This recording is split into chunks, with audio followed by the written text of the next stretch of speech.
लेकिन एक सेकंड, ये क्या है? अभी मजा आएगा ना भिड़ो।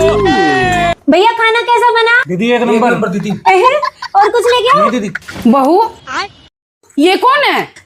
ये तो मम्मी जी वो आज शराब निकाला था तो मुझे कौवे नहीं मिले तो मैं 2 कलवे ले आई। पर श्राद्ध किसका निकाला है तूने? मम्मी जी आपका।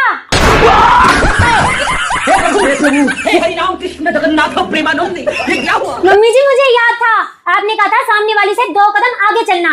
मम्मी जी आज उसने अपनी सास का श्राद्ध निकाला, उसने सिर्फ हलवा बनाया, मैंने 2 मिठाई बनाई, हलवा और रसगुल्ला। उसने 1 कौवा जमाया, मैंने 2 कौवे जमाए।